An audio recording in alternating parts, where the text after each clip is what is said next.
Hello guys, स्वागत है आपका सिटीजन जी चैनल पर। और आज आप देखने वाले हो 1962 में आई classic horror anthology film tales of terror, जिसके डायरेक्टर हैं रॉजर कॉर्मैन। इसके राइटर हैं रिचर्ड मैथेसन और ये बेस्ड है एडगर एलन पो की स्टोरीज पर। ये टेल्स ऑफ द क्रिप्ट से भी 10 साल पुरानी है, तो देखते हैं कि इसकी टेल्स कैसी होंगी और वीडियो एंड तक देखना इंटरेस्टिंग फैक्ट्स जानने के लिए। तो अब ज़्यादा देर ना करते हुए जल्दी से स्टोरी स्टार्ट करते हैं।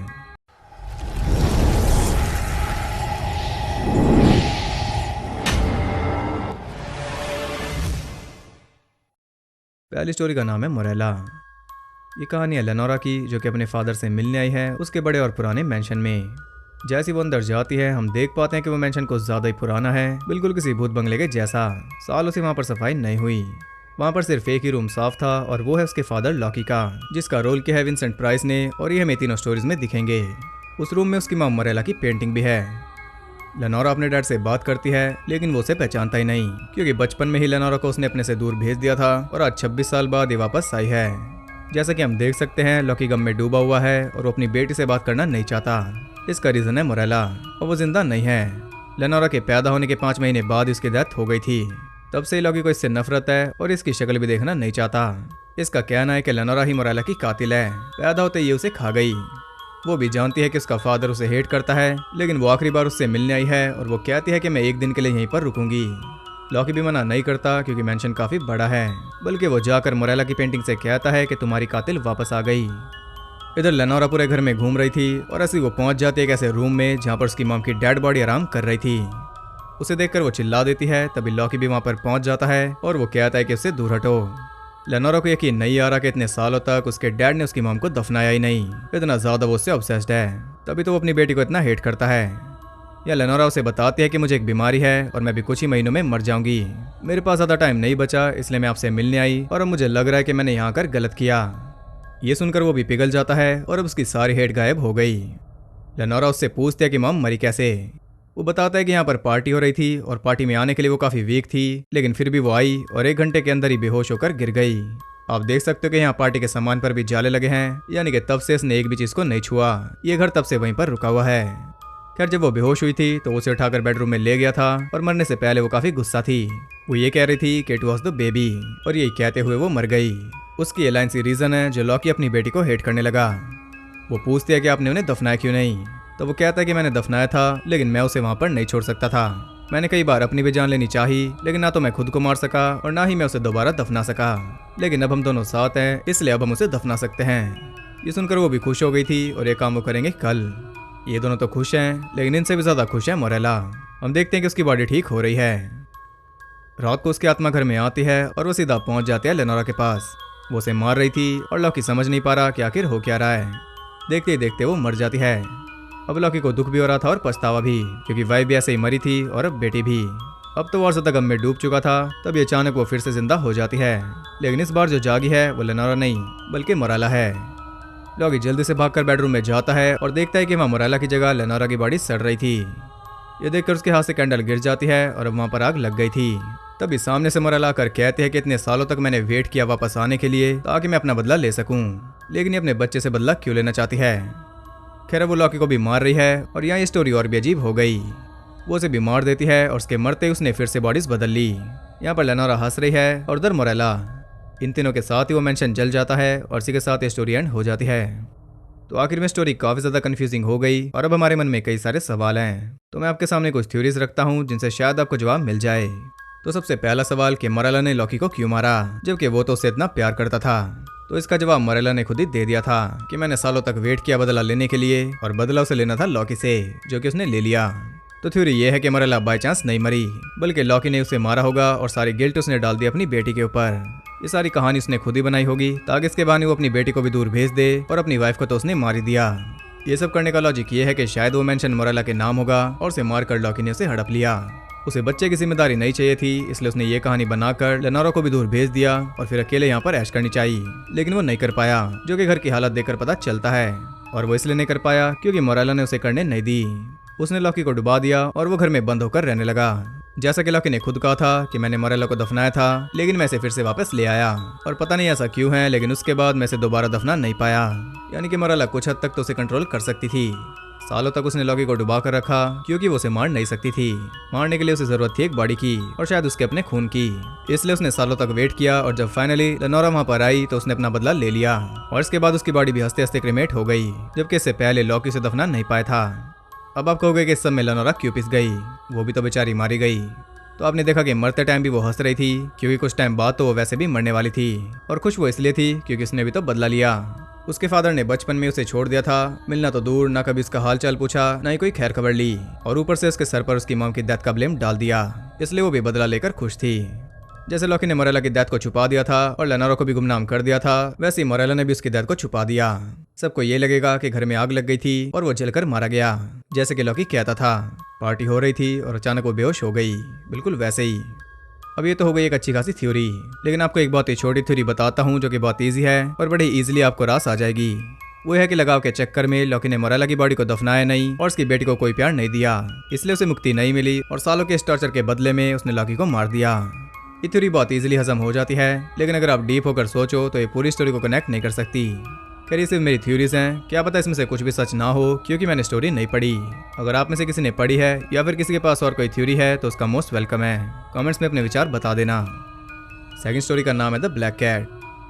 ये कहानी है हेरिंगबोन की, जो कि कोई काम नहीं करता और डेली सुबह से शाम तक शराब पीता है। अपनी वाइफ एनाबेल को वो ठीक से ट्रीट नहीं करता और उसकी ब्लैक कैट तो उसे बिल्कुल भी पसंद नहीं। जो भी पैसे वो सिलाई करके कमाती है ये सारे छीन लेता है, इसे बस शराब चाहिए, चाहे घर में कुछ खाने के लिए हो या ना हो, भले इसकी वाइफ भूखी मरे। एक रात जब उसे धक्के मारकर बार से निकाल दिया गया था तो वो सड़कों पर भीख मांगता हुआ घूम रहा था। ऐसे ही भटकते हुए वो पहुंच जाता एक वाइन टेस्टिंग इवेंट में, और इससे ज्यादा अच्छा तो कुछ हो ही नहीं सकता। अब उसे फ्री की वाइन चाहिए थी, वो भी ढेर सारी, जिसके लिए उसे कुछ तो करना ही था। इसलिए वो चैलेंज कर देता है मागे चैंपियन लुक्रेसी को, जो कि एक वर्ल्ड क्लास टेस्टर है। उसे धक्के मारकर बाहर निकाल रहे थे, लेकिन लूक उन्हें रोक देता है क्योंकि अब बात आ गई थी उसकी इज्जत पर। मुकाबला शुरू होता है और लूक तो बड़े तरीके से वाइन को टेस्ट कर रहा था, लेकिन हैरी उसे उड़ेल रहा था। खैर उनमें बराबर की टक्कर चल रही थी, लेकिन ज्यादा गटकने के चक्कर में हैरी इतना ड्रंक हो जाता है कि उसे कुछ भी होश नहीं रहता। तब लूक उसे घर छोड़ने जाता है और यहाँ उसकी मुलाकात होती है एनाबेल से, जो कि काफी शर्मिंदा थी हैरी की ऐसी हालत देखकर। वो बेहोश हो गया था, इसलिए वो दोनों से ऊपर लेकर जाते हैं और इस सब के बीच उनका फेयर चालू हो गया था।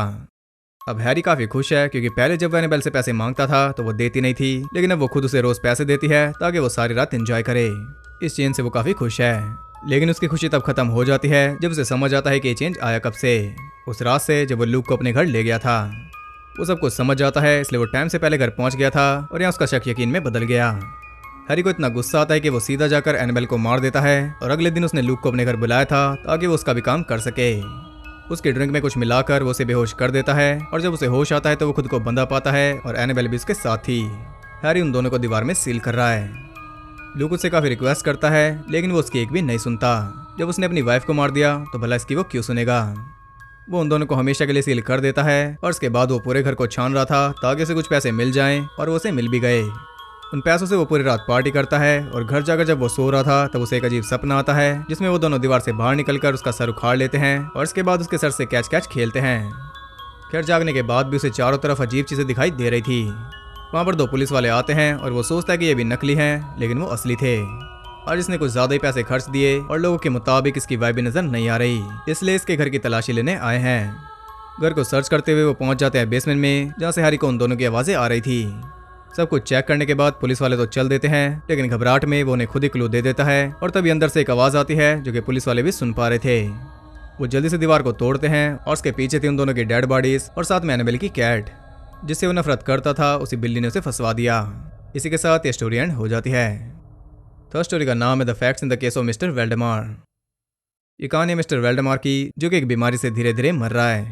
उसने एक हिप्नोटिस्ट मिस्टर कारमाइकल को हायर किया है, जो कि उसे हिप्नोटाइज करके उसके दर्द को कम कर देता है।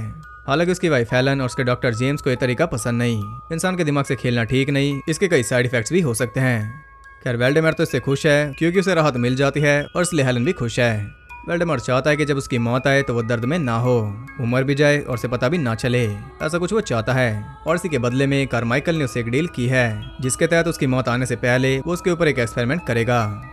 डॉक्टर इसके लिए मना करता है क्योंकि एक मॉन्स्टर एक्सपेरिमेंट है, लेकिन वेल्डेमार को इससे कोई दिक्कत नहीं है। ये हम देख पाते हैं कि डॉक्टर हेलन को लाइक करता है और कारमाइकल की भी उसके ऊपर नजर है, लेकिन वो वेल्डेमार से लॉयल है। वेल्डेमार उसे कहता है कि मेरे मरने के बाद तुम डॉक्टर से शादी कर लेना क्योंकि तुम अभी यंग हो, और उसकी हर एक बात वो मानती है। खैर वेल्डेमार का आखिरी टाइम आ गया था तो कारमाइकल अपना एक्सपेरिमेंट स्टार्ट करता है। मरने से जस्ट पहले ही उसे सुलाकर उसके दिमाग को डार्कनेस में भेज देता है। वोल्डेमॉर्ट को पता है कि वो मर रहा है, वो बोल भी पा रहा है और अपने हाथ पैर भी हिला रहा है, लेकिन सिर्फ कारमाइकल के कहने पर, यानी कि वो पूरी तरह उसके कंट्रोल में है। कारमाइकल उसे कहता है कि अब तुम इस स्टेट में रहोगे जब तक मैं नहीं कहता, और यहाँ उसका एक्सपेरिमेंट कामयाब होने वाला था कि तभी वोल्डेमॉर्ट जागने लगता है। तो उसे फिर से सोने के लिए कहता है, लेकिन वोल्डेमॉर्ट कहता है कि पहले मैं सो रहा था लेकिन अब मैं मर चुका हूँ। वो सब उसे सुन पा रहे हैं, लेकिन उसकी बॉडी पूरी तरह बेजान है, यानी कि अब ना तो वो मुंह खोल पा रहा है और ना ही अपने हाथ पर हिला पा रहा है, यानी कि एक तरह से एक्सपेरिमेंट फेल हो गया। लेकिन कारमाइकल अभी भी खुश है क्योंकि वोल्डेमॉर्ट अभी भी उसके कंट्रोल में है। वो उससे पूछता है कि तुम कहाँ पर हो, तो वो कहता है कि डार्कनेस में, और यहाँ चारों तरफ कई सारे लोग हैं। ये कहते ही वो डर में चिल्लाने लगता है और उसकी चीखें सुनकर हेलन बेहोश हो गई थी, यानी कि वो हेल में या आफ्टर लाइफ में चला गया है, या फिर वो बीच में ही कहीं रुक गया है क्योंकि यहाँ से उसका कनेक्शन अभी तक नहीं कटा। वो चाहता था कि उसे दर्द ना हो, लेकिन अब उसे इतना दर्द हो रहा है कि वो बर्दाश्त भी नहीं कर पा रहा। डॉक्टर कहता है कि इसे रिलीज कर दो, लेकिन कारमाइकल के इरादे कुछ और हैं। वो उसे जाने नहीं दे रहा, और ये इसका कुछ कर भी नहीं सकते क्योंकि अगर इसे कुछ हुआ तो वोल्डेमॉर्ट हमेशा के लिए ऐसे ही फंसा रहेगा। कारमाइकल ने उसका घर भी हड़प लिया था और वो हड़पना चाहता है उसकी वाइफ को। वोल्डेमॉर्ट पूरा दिन रोता और चिल्लाता रहता है। वो उससे रिक्वेस्ट करता है कि मुझे जाने दो, लेकिन वो ऐसा करने के लिए तैयार नहीं क्योंकि उसकी तो ऐश हो रही है। लेकिन अब डॉक्टर ने बहुत सह लिया। वो गन पॉइंट पर उसे कहता है कि वोल्डेमॉर्ट को रिलीज करो, लेकिन वो ऐसा नहीं करता, उल्टा वो उन्हें कुछ सुनाता है। वोल्डेमॉर्ट हेलन को कहता है कि डॉक्टर से नहीं बल्कि कारमाइकल से शादी कर लो, और आप तो जानते हो कि वो उसकी हर बात मानती है। हालांकि हम जानते हैं कि ये बात उसने इसलिए बोली ताकि कारमाइकल उसे फ्री कर दे, क्योंकि जहाँ पर वो है वहाँ पर सफरिंग बहुत ज्यादा है। ये सुनते ही हेलन डॉक्टर को वहाँ से भगा देती है और कारमाइकल को कहती है कि वोल्डेमॉर्ट को जाने दो, तभी मैं तुमसे शादी करूंगी। लेकिन वो कोई बार्गेन नहीं चाहता। वो उसके साथ जबरदस्ती कर रहा था और उसकी चीखें सुनकर वोल्डेमॉर्ट की आंखें खुल जाती हैं। वो फिर से जिंदा हो गया था और अब उसका फेस पिघल रहा है। कारमाइकल को मारकर वो उसी के ऊपर पूरी तरह पिघल जाता है और इसी के साथ ये मूवी एंड हो जाती है। तो सेकंड स्टोरी जितनी सिंपल थी, फर्स्ट और थर्ड उतनी कॉम्प्लेक्स। तो कारमाइकल ने वोल्डेमॉर्ट को यहीं पर बांध लिया था, लेकिन क्योंकि उसकी बॉडी सही सलामत थी इसलिए वो दोबारा वापस आ गया। और जैसे जैसे वो वापस आ रहा था हम देख पा रहे थे कि दूसरी दुनिया में उसकी क्या हालत थी। तभी वो पूरा दिन रोता और चिल्लाता था। शायद ये हल्की गर्मी का असर था, और वैसे भी अगर वोल्डेमॉर्ट की बॉडी को जला दिया जाता या फिर उसके दिमाग को डैमेज कर दिया जाता तो शायद वो फ्री हो सकता था, क्योंकि दिमाग के थ्रू ही वो जुड़ा था। अगर वो फ्री ना भी होता तो कम से कम कारमाइकल के चंगुल से छूट जाता। सोचा उसने क्या था और क्या हो गया। खैर अगर आपने ध्यान दिया हो तो इस मूवी में 3 फेज दिखाए गए। डेथ के बाद क्या होता है, डेथ से पहले क्या होता है, और डेथ के दौरान क्या होता है। ये तीनों स्टोरीज के थीम थे। तो आपकी फेवरेट कौन सी थी, कमेंट करके जरूर बताना। अब बात करते हैं इंटरेस्टिंग फैक्ट्स के बारे में। इसका बजट तो नहीं पता, लेकिन यूएस और कनाडा में इसने 3.2 मिलियन की कमाई की है। द ब्लैक कैट के लिए कई सारी बिलियों का ऑडिशन लिया गया था। आप यकीन नहीं करोगे, लेकिन 1 साल बाद ही इसकी पैरोडी आई थी जिसका नाम था द कॉमेडी ऑफ टेरर्स, जैसे कि इसकी मूवी है स्क्रीम की।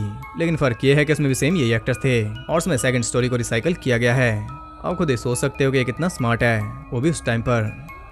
सेकंड स्टोरी में द ब्लैक कैट के अलावा वो की एक और स्टोरी को लिया गया है जो कि है द कैस्क ऑफ एमेंटिलाडो, और उसमें विंसेंट प्राइस का कैरेक्टर ल्यूक बेस्ड है एंड निक कोवैक्स के टीवी कैरेक्टर पर्सी डोवाटोंसिस पर। स्पेन में ये मूवी 6 सालों तक रिलीज नहीं हुई थी। 1968 में जाकर ये रिलीज हुई, और यूके में भी 1 साल बाद रिलीज हुई थी। वजह थे इसके भयानक सीन्स। इसे नवंबर और दिसंबर के बीच में शूट कर लिया गया था। पहली स्टोरी के दोनों फीमेल स्टार्स मोरेला यानी कि लियोना गेज और लेनोरा यानी कि मैगी पियर्स, इन दोनों की डेथ में एग्जैक्ट 6 महीने का फर्क है। मैगी की डेथ हुई थी 5 अप्रैल 2010 को और लियोना की 5 अक्टूबर 2010 को। टेक्स के बीच में एक्टर्स हैरी यानी कि पीटर लॉरी के फेक सर के साथ खेलते थे, लेकिन लॉरी उसे छूते भी नहीं थे। वो सर उन्हें काफी डराता था। विंसेंट प्राइस का कैरेक्टर तीनों स्टोरीज में मारा गया। वोल्डेमॉर्ट के चेहरे को पिघलाता हुआ दिखाने के लिए ग्लू, ग्लिसरीन, कॉर्नस्टार्च और मेकअप को गर्म करके विंसेंट प्राइस के सर पर डालते थे। वो मिक्सचर इतना गर्म होता था कि प्राइस सिर्फ कुछ ही सेकंड्स के लिए उसे झेल पाते थे। तो ये थे कुछ इंटरेस्टिंग फैक्ट्स। आई होप आपको पसंद आए होंगे। अगर आपको ये वीडियो पसंद आई तो उसे एक लाइक जरूर करना और कमेंट करके अपनी फेवरेट स्टोरी बता दो। मेरी तो होगी थर्ड वाली। ऐसे और इंटरेस्टिंग वीडियोस देखते रहने के लिए चैनल को सब्सक्राइब करके बेल नोटिफिकेशन कॉल पर सेट कर लो, ताकि नोटिफिकेशन भी लेनोरा की तरह अचानक आपके पास आ जाए। और ज़्यादा कनेक्टेड रहने के लिए आप मुझे इंस्टाग्राम पर फॉलो कर सकते हो, तो आपको बहुत कुछ जानने के लिए मिल जाएगा। तो मैं मिलता हूँ आपसे अगली वीडियो में, तब तक के लिए सबको बाय।